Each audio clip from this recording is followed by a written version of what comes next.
नमस्कार रसिक हो. साहित्य जगताची सफर साहित्य रस या उपक्रमाच्या आपल्या या नव्या एपिसोडमध्ये आपल्या सगळ्यांचं मनापासून खूप खूप स्वागत.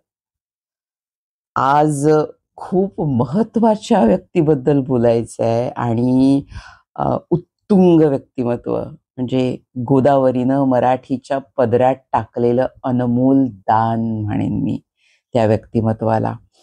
आणि अशा उत्तुंग व्यक्तिमत्वाबद्दल की ज्याचा जन्मदिवस मराठी भाषेचा गौरव दिन म्हणून साजरा केला जातो, अशा कुसुमाग्रजांबद्दल म्हणजेच विष्णू वामन शिरवाडकर, वि. वा. शिरवाडकर यांच्याबद्दल आज आपण बोलणार आहोत. आणि खरं तर म्हणजे खूप आदराची भावना आहे आणि भाषेची गंगा वाहते, भाषेची गोदावरी वाहते ज्याच्या मुखातून, असं व्यक्तिमत्व वाटतं मला. त्यांचं एक एक कविता, नाटक, काहीही वाचताना त्यांचं साहित्य मराठीनं आपली भांडारं उघडी केलीत असं वाटतं. आणि त्यांच्याबद्दल आज बोलायचं आहे कारण खूप महत्वाचा मैलाचा दगड असं हे साहित्य आहे वि. वा. शिरवाडकरांचं.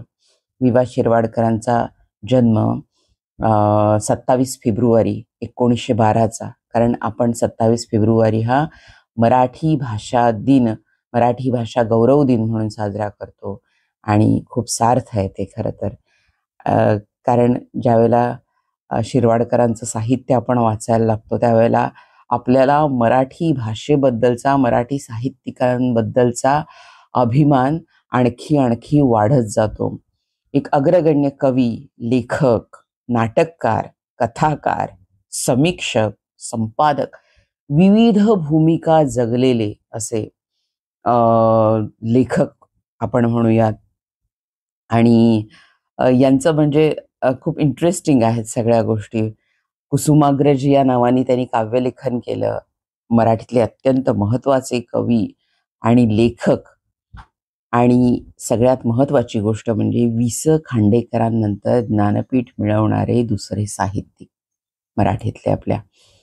आणि आता त्यावेळेला खूप आणखी महान कवी, महान कवींचा पगडा, मर्ढेकरांसारखी दिग्गज माणसं वगैरे ही सगळी त्या काळात होती. पण यांचं लेखन हे मानवतेला खूप धरून असल्यासारखं आहे. म्हणजे आपण म्हणतो ना की कवीचं एक स्वतःचं कल्पना विश्व असतं, कवी कल्पनेत रमतो, कवी वास्तवाचा आणि कल्पनेचं सरमिसळ त्याच्या अभिव्यक्तीत झालेली असते. आणि वास्तवाचं भान कधी कधी या कल्पनारम्यतेमध्ये सुटलेलं असतं लेखन करताना. असं बरेच पदर असतात लेखनाला. खरं तर पूर्ण काल्पनिक असतं, कल्पनेची आणि सत्याची सरमिसळ असते, उघडं रागडं सत्यही असतं. अशा विविध पातळ्यांवर लेखक किंवा कवी किंवा जो अभिव्यक्ती करणारा आहे तो या विविध पातळ्यांवर सातत्यानं विहार करत असतो असं आपण म्हणूयात. कुठलीही अभिव्यक्ती असू दे, कुठलीही कला असू दे, या सगळ्याचं मिश्रण आपल्याला बघायला मिळतं. तर शिरवाडकरांच्या लेखनाबद्दल म्हणायला गेलं तर सामाजिकतेचं भान असणारा, आत्मनिष्ठ आणि शब्दांचं विपुल भांडार असणारा हा कवी आहे. आणि भाषेवरच्या पकडीबद्दल काय बोलणार आता. भाषेवर जबरदस्त पकड आणि सुंदर शब्द, खूप ओघवते असे आलेले सुंदर मूर्त शब्द, अमूर्त विचारांना मूर्त करून घेऊन आलेले शब्द. आणि शिरवाडकरांची वृत्ती शोधक वृत्ती आहे अशी. असं असं नाही की एका ठराविक पठडीतलं त्यांनी लेखन केलेलं आहे. खूप सगळ्या सामाजिक स्तरावर जाऊन किंवा त्या सगळ्या वास्तवाला सामोरं आणणारं आणि अत्यंत चिकित्सक स्वभावातून आलेलं असं हे लेखन आहे, आपल्याला आढळतं. खरं तर कुसुमाग्रजांच्या नावाबद्दल थोडी माहिती द्यावी अशी वाटते. त्यांचं पहिलं नाव म्हणजे गजानन रंगनाथ शिरवाडकर. आता म्हणणार की हे काय, गजानन रंगनाथ शिरवाडकर? हो, पण ते अ, त्यांचे काका वामन शिरवाडकरांना दत्तक गेले आणि त्यानंतर त्यांचं नाव विष्णू वामन शिरवाडकर असं झालं म्हणजे. आणि आता कुसुमाग्रज हे नाव त्यांनी का घेतलं असावं काव्याला, तर कुसुम नावाची त्यांची बहीण होती आणि हे मोठे भाऊ तिचे, आणि अत्यंत लाडकी भावंडांच्यात ही बहीण, म्हणून कुसुमचा अग्रज मोठा भाऊ म्हणून त्यांनी काव्याला कुसुमाग्रज हे नाव एक कवी म्हणून त्यांनी कुसुमाग्रज या नावाने काव्यलेखन केलं. आता यांचा काळही खूप इंटरेस्टिंग आहे. म्हणजे सुरुवातीच्या काळात त्यांनी चित्रपटांसाठी पटकथा लेखनही केलेलं आहे, चित्रपटात भूमिकाही केलेल्या आहेत. ती बाजू आपल्याला निश्चितच जमेची आहे खूप, कारण त्यातून एक खूप नंतर मोठा नाटककार आपल्याला लाभलेला आहे वि वा शिरवाडकरांसारखा. आणि स्वराज्य, प्रभात, नवयुग, धनुर्धारी ह्या वृत्तपत्रांचं आणि नियतकालिकांचं काही काळ संपादनही केलेलं आहे. खूप काम केलेलं आहे त्यांनी.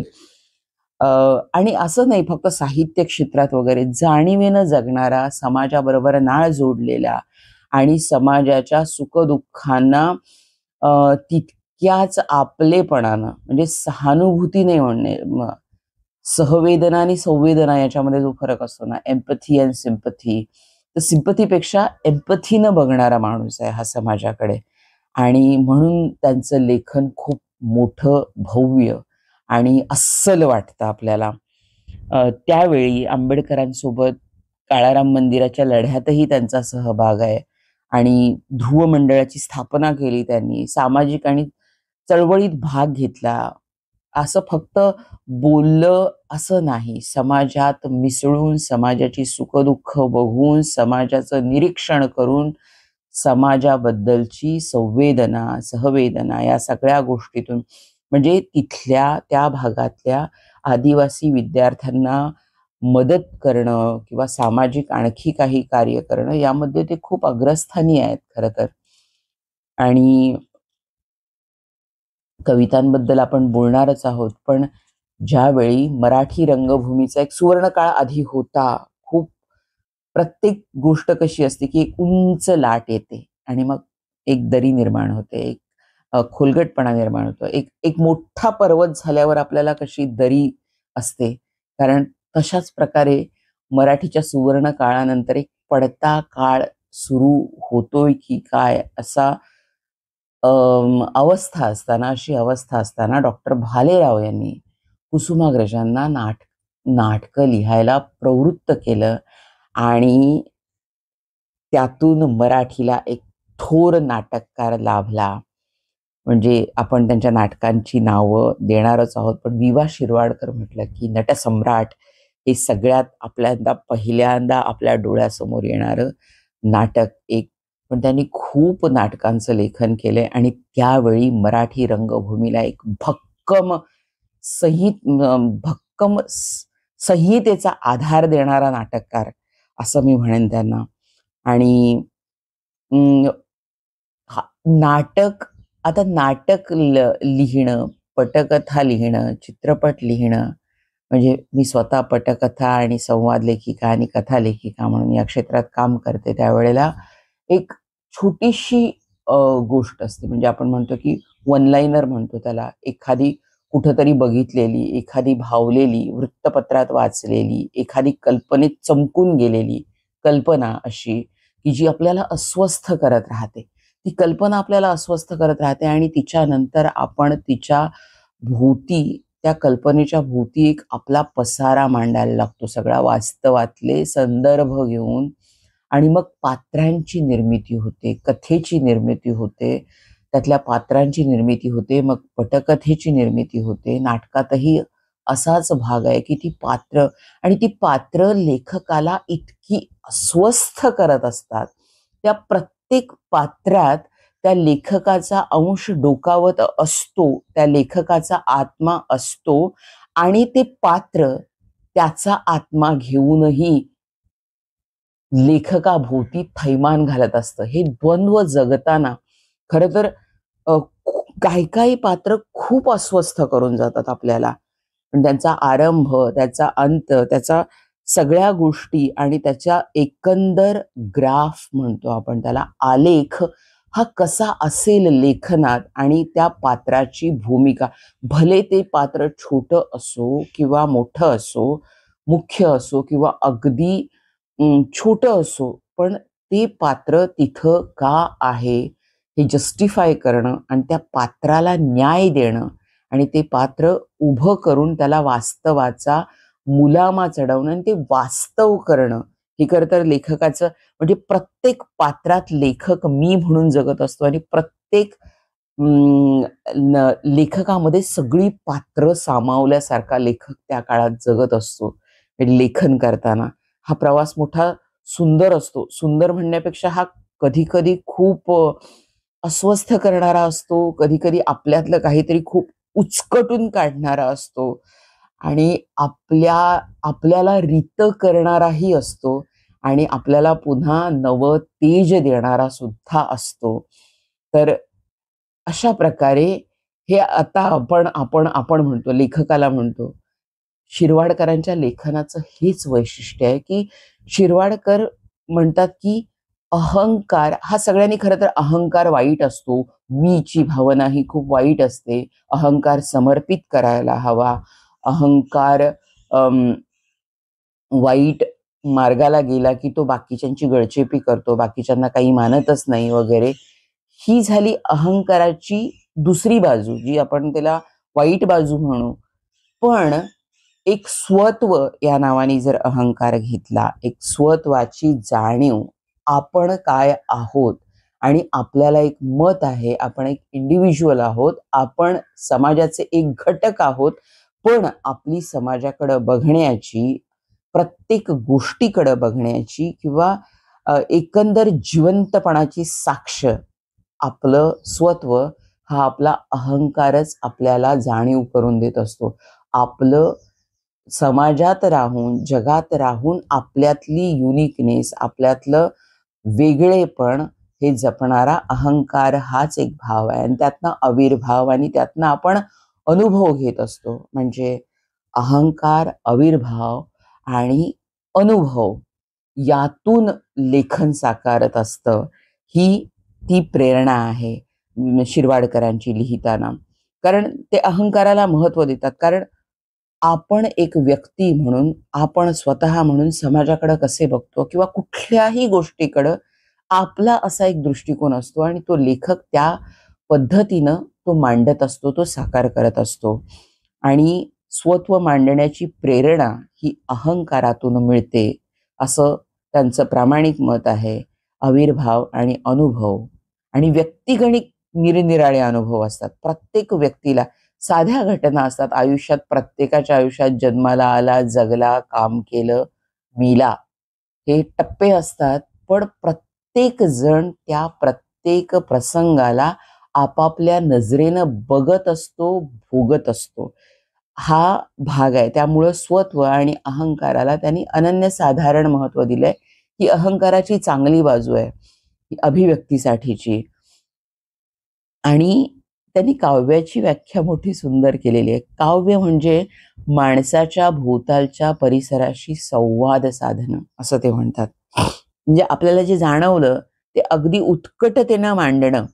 आणि हे काव्याचं, म्हणजे काव्य हे कल्पनाविलासात रमलेलं नाही आहे शिरवाडकरांचं. काव्य हे समोर जे काही दिसतं, संवेदना जी जाणवते आपल्याला, जे पंचेंद्रियांना जाणवतं, ज्ञानेंद्रियांना जाणवतं, आणि ते जितक्या जाणीवेनं जाणवतं तितक्याच प्रखरपणे ते त्यांच्या शब्दात सुद्धा प्रकट होतं. आणि हे खूप मोठं भाग्यवान माणसं आहोत आपण, की अशा साहित्यकारांच्या साहित्य रचना आपल्याला उपलब्ध आहेत आणि आपण त्या वाचल्या पाहिजेत. आणि शिरवाडकरांचं साहित्य, जर भाषेवर प्रेम करायचं असेल आणि भाषेबद्दल, आपली भाषा सुधारायची असेल, आपलं शब्द भांडार वाढवायचं असेल, तर नक्की नक्की शिरवाडकरांचं साहित्य वाचायला पाहिजे. आणि शिरवाडकरांना साहित्याबद्दल बोलताना ते म्हणतात, की साहित्य हे सर्वसमावेशक असेल तर ते जास्तीत जास्त उत्तमोत्तम होत जातं. कारण मक्तेदारी काही खास वर्गाकडे असली तर फक्त काही खास वर्गाच्या पठडीतलंच साहित्य येतं. तेच जर आपल्या मराठीमध्ये सुद्धा अनेक विविध छटा आहेत. खानदेशी, अहिराणी, पश्चिम महाराष्ट्रातली, कोकणी म्हणा, उत्तर महाराष्ट्रातली प्रत्येक शब्द शब्द शब्द इतके शब्द आणि इतके सुंदर लहेजा किंवा प्रत्येक तिथल्या तिथल्या प्रांताचं एक एक वैशिष्ट्य आहे आणि त्या सगळ्या प्रांतातली आणि सगळ्या जाती जमातीतली किंवा सगळी सर्वसमावेशक माणसं जर लेखन करायला लागली, स्वतःचे अनुभव जर सांगायला लागली, तर ते साहित्य किंवा ती भाषा आणखी जरा अनुभव संपन्न, अधिकाधिक संपन्न आणि वैभवशाली होत जाते, असं त्यांचं मत आहे. की आणि त्या बाबतीत ते कुणी लेखनात म्हणजे जनरली असं बोललं जातं की दलितांबद्दल आपण काही लिहायला लागलो किंवा समाजातल्या तळागाळातल्या लोकांबद्दल आपण आपलं मत प्रामाणिकपणे व्यक्त करायला लागलो, की लगेच कसं हां, त्यांचं प्रचारकी लेखन आहे म्हणून लगेच शिक्के बसतात. हां, प्रचारकी थाटाचं लेखन करतात, एका वर्गाला रिप्रेझेंट करतात किंवा यांच्याबद्दल बोलतात. पण असं नसतं. माणूस म्हणून आपण जगताना जेव्हा सगळीकडे एम्पथीनं बघतो, त्यावेळेला आपल्याला सगळ्यांची दुःख, जाणीवा, नेणीवा या आपण शब्दात मांडत असतो आणि त्यावेळेला ते प्रचारकी म्हणून शिक्का मारण्यात पॉइंट नाही आहे त्याच्यामध्ये काही. आणि त्याला कुसुमाग्रजांनी विरोधही केलेला आहे आणि त्यांना ते साहित्यामधली पुरोहितशाही असं नाव देतात आणि त्यांनी टीका केलेली आहे या साहित्यातल्या पुरोहितशाहीवर.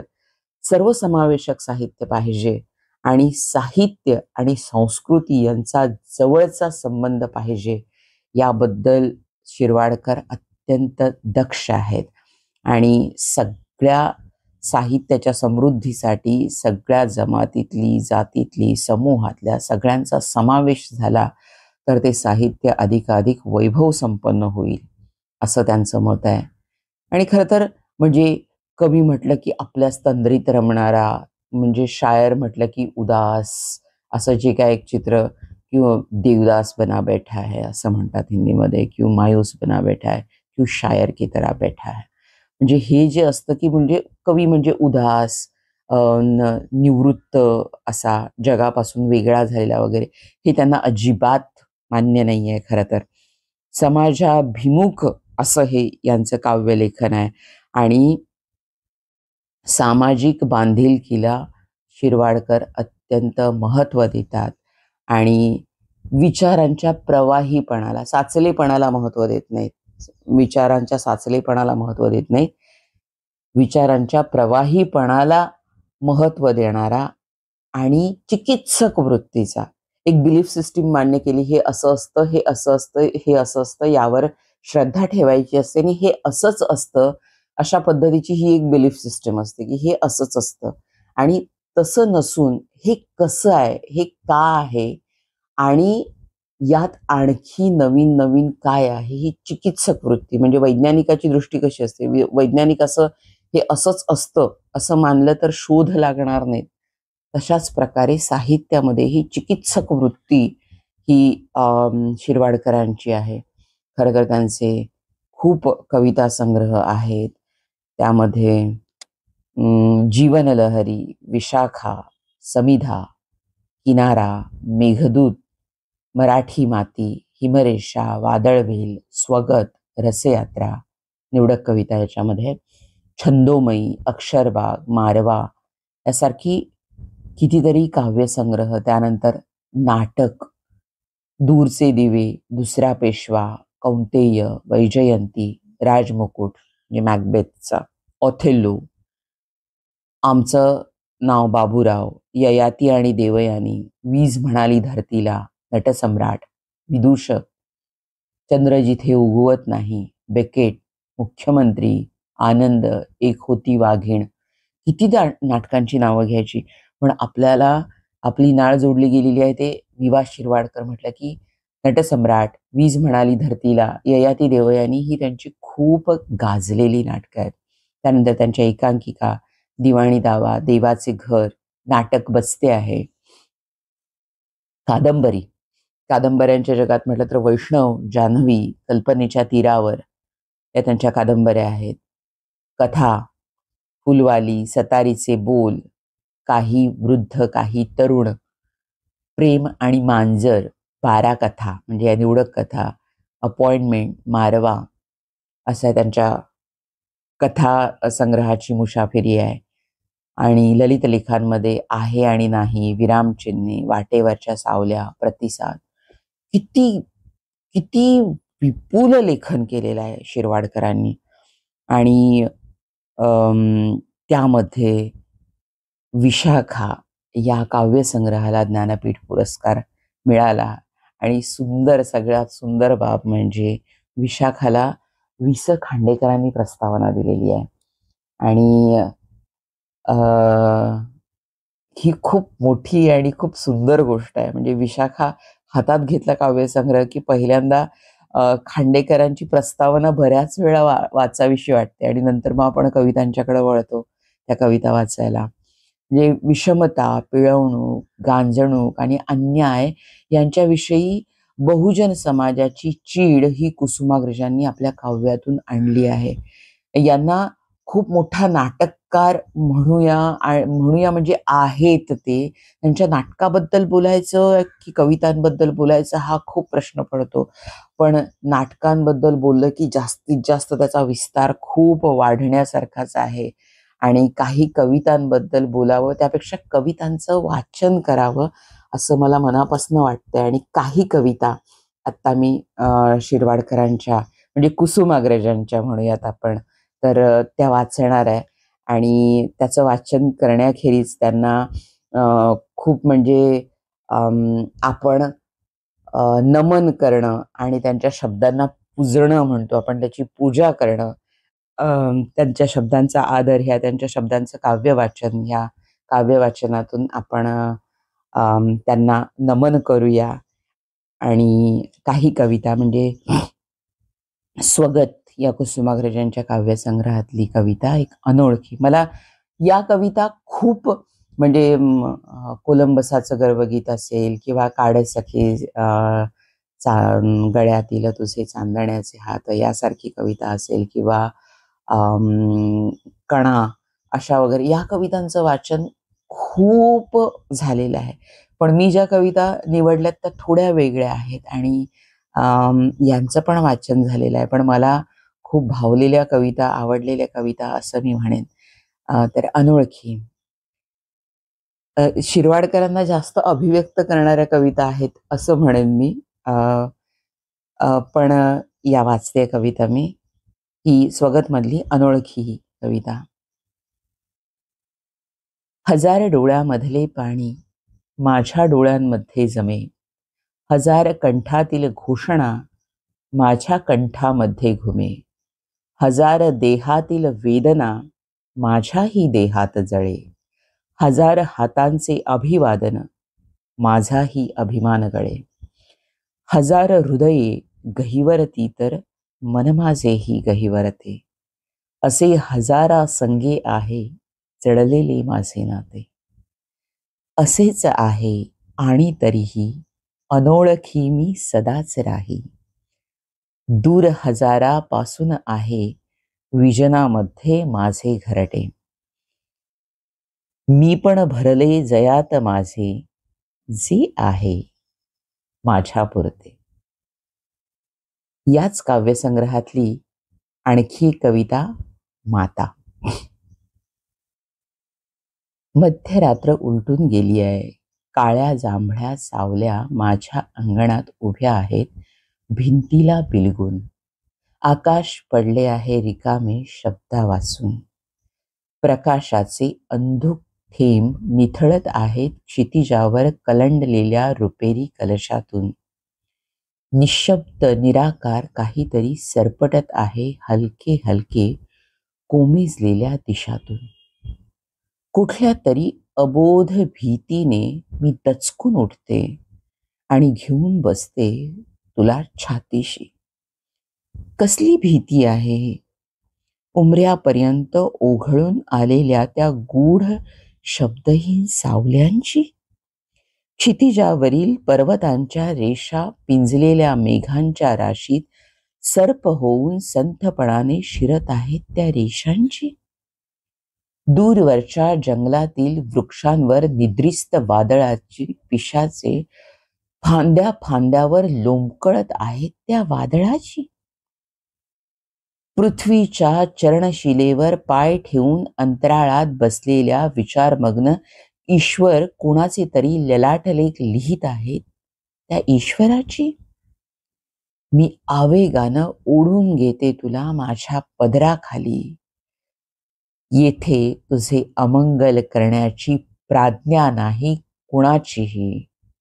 सावल्यांची, पर्वताची, वादळाची आणि ईश्वराचीही.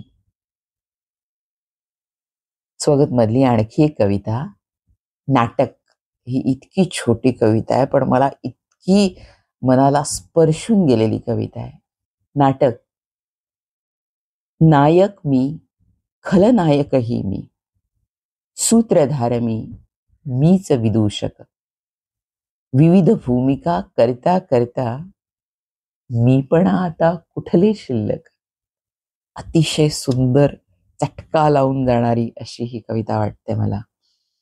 त्यानंतर आपण वादळवेल मधल्या कुसुमाग्रजांच्या आणखी एका काव्यसंग्रहातल्या कवितांचं वाचन करूयात.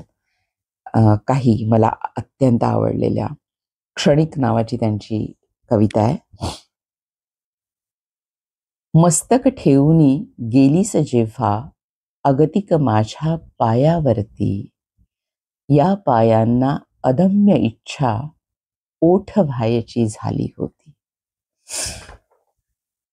त्यांची आणखी एक कविता आहे, जवान.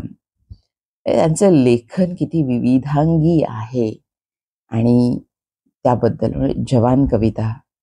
जवान. तो मृत्यूच्या महानदीवर काळ्याशार जलाच्या काठी पोलादाशी जन्म जोडून उभा राहतो. तो शरीरावर कोसळताना वणव्याच्या लसलसत्या भिंती पहाडतेने पैलथडीचे श्रेय पाहतो.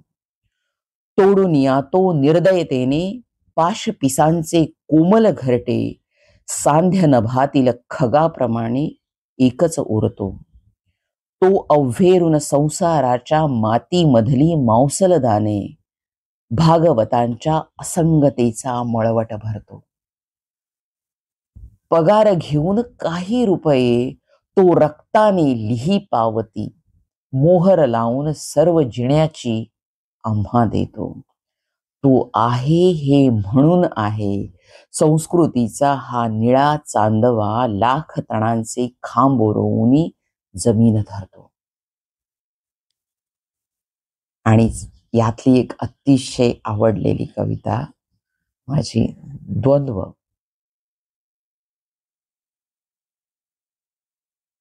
तत्वे आहेत दोनच, माती आणि आकाश, तुमच्यात आणि माझ्यातही. माती आली पृथ्वीतून, आकाश आले अवकाशातून. एक शिरले देहात आणि दुसरे बसले मनात. दोघे खूपच भांडले. हिचे काळे त्याचे निळे रक्त थोडे सांडले. अखेर जीवात काळीनेच प्रस्थ आपले मांडले.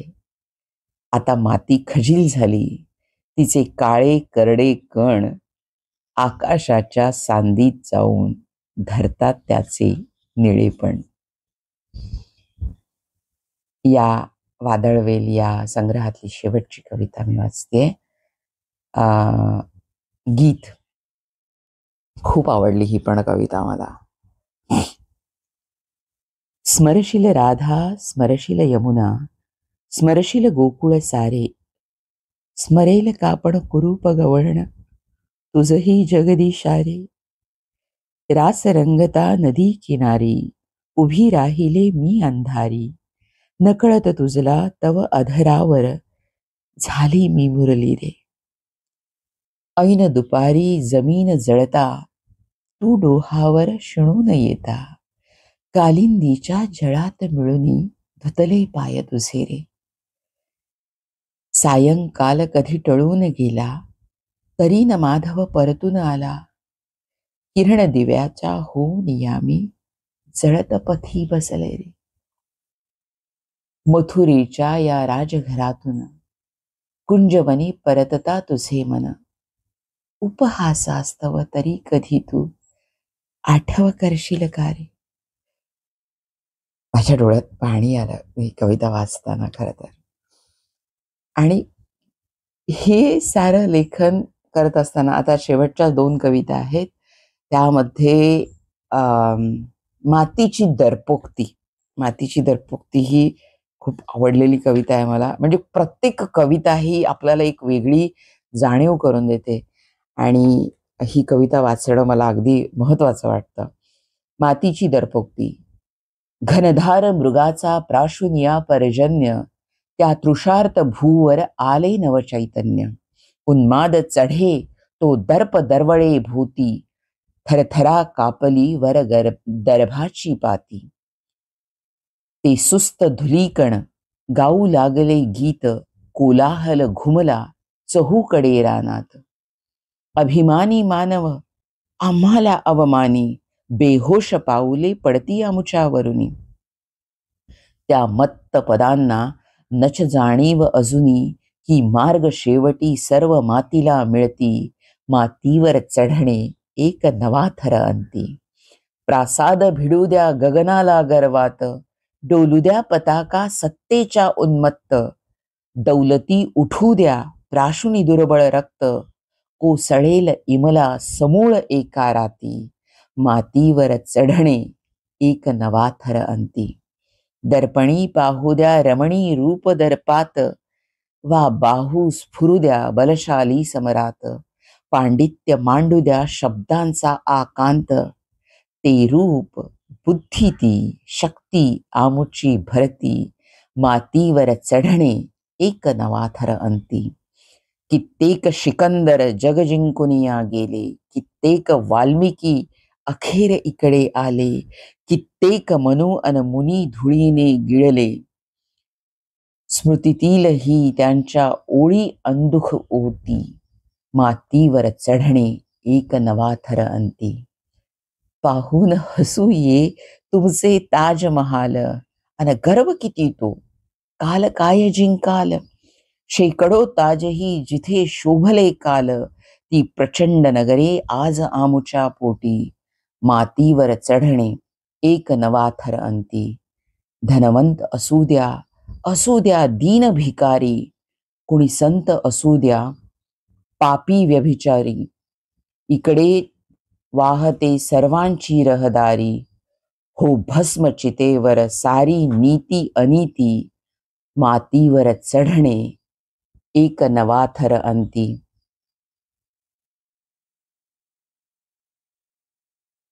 मरणोत्तर वाटे होईल आज्ञापूर्ती, स्वर्गीय मंदिरे घ्यावया विश्रांती. लाभेल प्रभूची वा प्रमदांची प्रीती, त्या मतीस व्याकुळ इथे अंतिम शांती. मातीवर चढणे एक नवा थर अंती. ही क्षुद्र बाहुली कोण करी निर्माण, बेताल नाचवी सूत्रधार हा कोण. मातीतच अंती त्याचे ही निर्वाण, स्वामित्व जगाचे अखेर आमुच्या हाती. मातीवर चढणे एक नवा थर अंती. खरोखर मातीची दरपोक्ती हे नाव किती सार्थ आहे या कवितेला हे पटतं. आता शेवटची कविता म्हणजे या पॉडकास्ट मधली मराठी माती. मराठी माती का मराठी भाषा गौरव दिन या व्यक्तीच्या नावावर असू नये बरं. मराठी माती ही कविता. माझ्या मराठी मातीचा लावा ललाटास टिळा, हिच्या संगाने जागल्या दऱ्या खोऱ्यातील शिळा. हिच्या कुशीत जन्मले काळे कणखर हात, ज्यांच्या दुर्दम धीराने केली मृत्यूवरी मात. नाही पसरला कर कधी मागायास दान, स्वर्ण सिंहासना पुढे कधी लवली ना मान. तिच्या गगनात घुमे आद्य स्वातंत्र्याची द्वाही, हिच्या पुत्रांच्या बाहूत आहे समतेची ग्वाही. माझ्या मराठी मातीला नका म्हणू हीन दीन, स्वर्ग लोकाहुनी थोर मला हिचे महिमान. रत्न जडित अभंग ओवी अमृताची सखी. रत्न जडित अभंग ओवी अमृताची सखी. चारी वर्णातून फिरे सरस्वतीची पालखी. रसरंगात भिजला येथे शृंगाराचा स्वर. येथे अहंता द्रवली झाले वसुधेचे घर. माझ्या मराठी मातीचा नका करू अवमान. माझ्या मराठी मातीचा नका करू अवमान. हिच्या दारिद्र्यात आहे भविष्याचे वरदान. माझ्या मराठी मातीचा लावा ललाटास टिळा. हिच्या संगे जागतील माय देशातील शिळा. हिच्या संगे जागतील माय देशातील शिळा. अत्यंत सुंदर अशी आणि मराठीचा अभिमान आणि सार्थ अभिमान असणारी मराठी मातीचा अशी ही कविता. आणि त्यांच्या खूप कविता आहेत खरं तर. म्हणजे बळी लिलाव यासारख्या कवितांचं पण वाचन करायचं होतं, पण वेळेचं भान ठेवायला पाहिजे आपल्याला. तळागाळातल्या व्यक्तींबद्दल, तळागाळातल्या समाजाबद्दल, त्यांच्या प्रखर सत्याबद्दल मांडणाऱ्या, त्यावेळच्या सामाजिक परिस्थितीबद्दल, शेतकऱ्यांबद्दल किंवा सावकारांबद्दल या सगळ्या समाज परिस्थितीबद्दल बोलणाऱ्या, भाष्य करणाऱ्या त्यांच्या अनेक कविता, या कवितांचं वाचन करायचं राहून गेलं, त्याबद्दल मी क्षमा मागते. आणि म्हणजे याचक, मराठी माती, म्हातारा म्हणतो, कितीतरी म्हणजे असं मराठी माती मी वाचली आता. पण खूप कविता अशा आहेत की मनाला चटका लावून जातात आणि पुन्हा पुन्हा पुन्हा पुन्हा त्या वाचत राहाव्याशा वाटतात. तर मंडळी, हा एपिसोड कसा वाटला? आणि आभाळा एवढे आहेत कुसुमाग्रज खरं तर. म्हणजे किती बोलावं त्यांच्याबद्दल, त्यांच्या नाटकांबद्दल किती बोलावं, नटसम्राटबद्दल किती बोलावं. खरं तर आता तिकडे जातच नाही मी. आणि एक रंगकर्मी म्हणून प्रचंड अभिमान आहे मला त्या नाटकाबद्दल. म्हणजे खूप जणांनी नटसम्राट केला. दुर्दैवानं आम्हाला तो बघता नाही आला. पण माझ्या वडिलांना, दादांना दत्ता भटांचा नटसम्राट खूप भावला असं ते बोलले होते मला. कधीतरी लहानपणी बोलल्याचं आठवतं मला. आणि तर या कुसुमाग्रजांच्या भव्य दिव्य साहित्याला आणि कुसुमाग्रजांना, शिरवाडकरांना वंदन करून हा एपिसोड मी संपवते. पण त्याआधी मला खूप आग्रहाची विनंती करायची आहे की आमच्या या उपक्रमाला आपण भरभरून प्रतिसाद द्यावा आणि हा ऐकावा, हा जास्तीत जास्त लोकांपर्यंत तुम्ही पोहोचवावा, अशी आमची मनापासूनची खूप इच्छा आहे. कारण ही साहित्यरत्न, ही साहित्य मौक्तिक ही आपल्यापासून पुढच्या पिढीपर्यंत किंवा इतरांना ती जास्तीत जास्त वाटावीत, उधळण करावी आणि मराठी भाषा अधिकाधिक लोकांपर्यंत या भाषेचं वैभव पोहोचवावं, हा आमचा साहित्य जगताची सफर, साहित्य रस by Archi Radha, just for you हा उपक्रम हा आपल्या सगळ्यांसाठी आहे. खरं तर हा आम्हाला खूप एक चैतन्य देऊन जातो.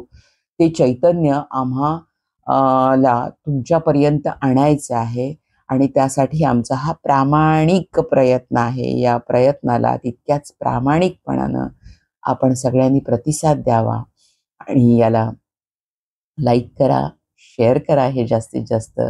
आणि हो, सबस्क्राईब करायला अजिबात विसरू नका.